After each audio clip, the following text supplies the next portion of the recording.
Maintenant, on va essayer de retrouver l'expression algébrique d'une fonction rationnelle à l'aide d'informations qu'on a sur ces asymptotes.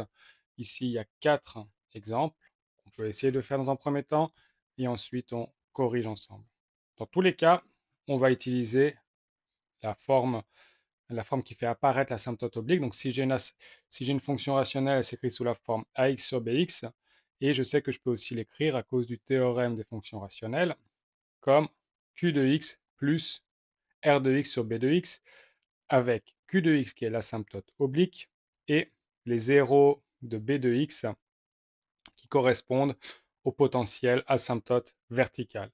Ce qui veut dire que ici j'ai l'asymptote oblique, j'ai l'expression algébrique de l'asymptote oblique et b de x aura quelques zéros. Ces zéros sont des valeurs interdites et pour chacune des valeurs interdites, on peut avoir une asymptote verticale. Donc on regarde les quatre cas et on les résout un à un en utilisant cette forme-là.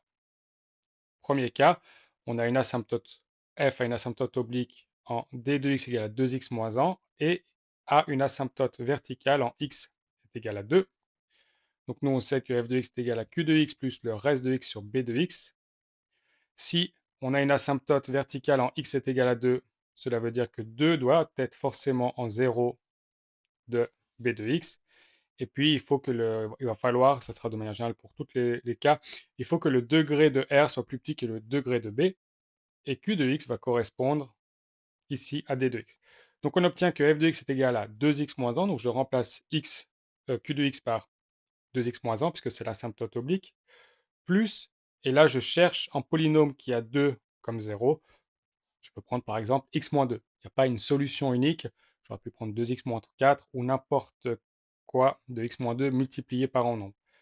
En haut, le reste, je dois juste mettre quelque chose qui est de degré inférieur. Donc ici, ça doit être en nombre. Je mets celui que je veux. Je choisis par exemple 1.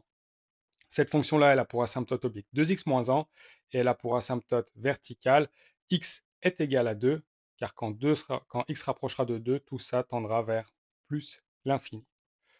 On regarde pour le 2, donc cette fois-ci, on veut une asymptote oblique qui est d est égal à x moins 4 et pas d'asymptote verticale. Donc si on n'a pas d'asymptote verticale, c'est-à-dire que le b ici ne doit pas avoir de 0. S'il n'a pas de 0, il n'y a pas de candidat pour les asymptotes verticales, donc il n'y a pas d'asymptote verticale. Donc je réécris f de x comme étant x moins 4. Je remets ici l'expression algébrique de mon asymptote oblique, plus, et je prends un polynôme qui n'a pas, pas de 0, et les seuls qu'on connaît, ce sont ceux de degré 2 avec un delta négatif, par exemple x au carré plus 1, qui ne s'annule jamais. Et je mets n'importe quel nombre au-dessus, j'ai encore choisi 1, on aurait pu choisir ce qu'on voulait. Ici, si on regarde bien, on a une asymptote oblique qui est q de x égale à x moins 4, et on n'a aucune asymptote verticale puisqu'on n'a pas de 0 au dénominateur, et donc le dénominateur ne s'annule jamais. Troisième cas, on veut cette fois-ci qu'il n'y ait pas d'asymptote oblique, et on veut deux asymptotes verticales en x égale moins 5 et en x égale à 3. Donc, on repart de notre forme comme d'habitude. Ici, on prend quelque chose qui est en degré plus grand ou égal à 2, puisque l'asymptote oblique, pour qu'elle existe, il faut que le degré soit 1, ça doit être une droite. Si je prends quelque chose de plus grand que 2 ou égal à 2, je n'aurai pas d'asymptote oblique. Il faut que mon b de x, comme ça s'annule, comme on a deux asymptotes verticales en x égale à moins 5 et x égale à 3, mon b de x doit avoir deux zéros, moins 5 et 3, et je peux construire f de x. Je prends quelque chose de degré 2, x au carré, plus, cette fois-ci, je mets au dénominateur x plus 5 et x moins 3, comme ça j'ai moins 5 et 3 comme 0, et je mets quelque chose de degré inférieur au-dessus. Je pourrais mettre aussi du premier degré, je vais mettre juste 2. Dernier cas, f a une asymptote horizontale, dx est égal à 1.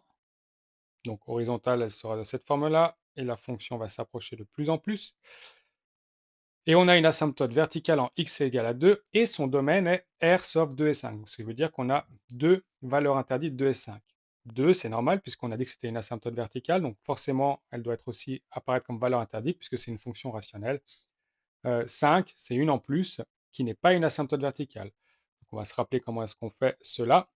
Ici, il va falloir que 5 soit en 0 de R de x, comme ça comme 2 et 5 sont des zéros de b de x, le x-5 et le x-5 en haut et en bas vont se supprimer et ça ne donnera pas d'asymptote verticale.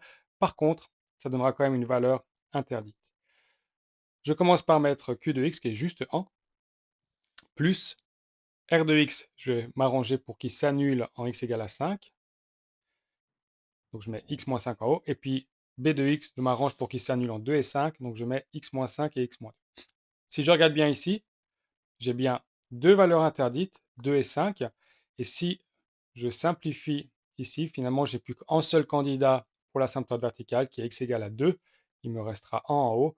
Quand x tendra vers 2 plus, 1 divisé par 2 plus, ça fera bien plus l'infini. Donc j'aurai bien une asymptote verticale en x égale à 2.